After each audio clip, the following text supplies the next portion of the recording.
Les Sithos sang pur sont naturellement adeptes du côté obscur. Je dois insister sur ce fait, car ce trait de caractère va nous rendre beaucoup plus forts pendant notre période d'exil que lorsque nous tenions notre rang précédent. J'ai toujours été du genre à courir après les rumeurs sur les mondes ésotériques et leurs trésors de la vie, mais je ne connais pas d'autres espèces comme eux. Les Sith ont eu des milliers de générations pour perfectionner les arts liés au côté obscur. Les ziggourats de pierre empilés et les flancs de montagnes taillées en forme de visages austères sont plus que les simples tombeaux des rois disparus.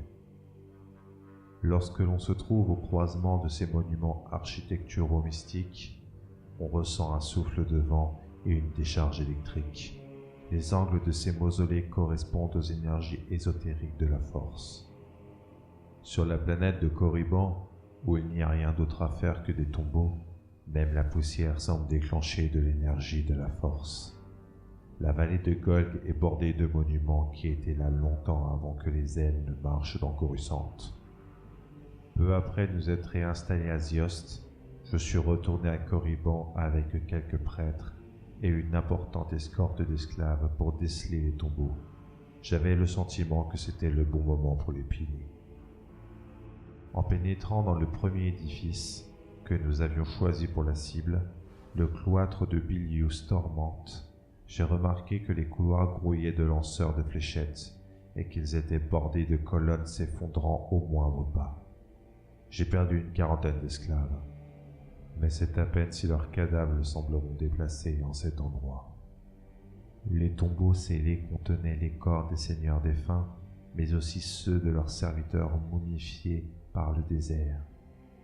Après nous être introduits dans le corridor extérieur, nous sommes arrivés au sanctuaire intérieur qui renfermait, au centre d'un point géométrique puissant, le sarcophage du grand souverain.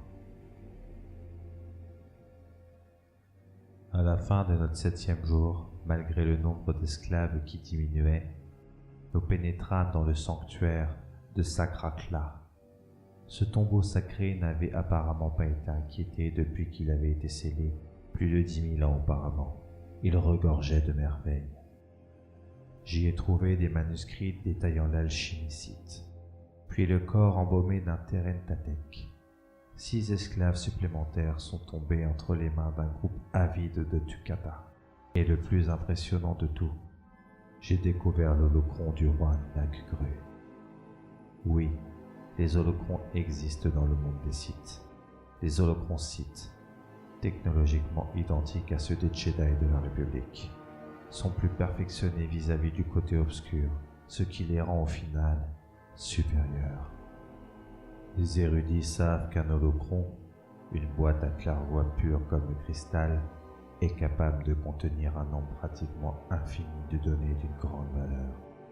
Ces matrices peuvent coïncider uniquement via une application précise et compliquée de la force. Seul un utilisateur de la force peut accéder à un holocron complet. Pour naviguer dans les secrets d'un holocron, il faut parler à son protecteur. Le protecteur est un rappel holographique de l'inventeur de ce dispositif et il conserve un peu de l'esprit de celui-ci. Construire un holocron peut prendre des mois et un seul faux pas réduit ce dispositif à néant. Les Jedi aussi savent parfaitement cela. Je crois que les Sithos sang pur ont élaboré leur premier holocron après avoir ravi le secret aux anciens conquérants extraterrestres, les Rakata. Les Jedi ont ainsi probablement tout simplement copié les Rakata. Mais les holocrons Sith sont différents et retors. Leur forme pyramidale non cubique leur permet de faire écho aux angles de la puissance que l'on retrouve non seulement dans les tombeaux Sith, mais aussi dans leur culture. Sur leur partie extérieure, ils sont ornés de hiéroglyphes et des chiffres stylisés forment des sceaux qui jettent des malédictions sur les fouineurs indiens. La partie centrale en cristal est fumée. C'est à la fois la source de puissance et le dépositaire des données du fantôme du protecteur. La pierre de couronnement doit être gravée par l'esprit de son créateur selon un des rituels de la force, le rite du commencement.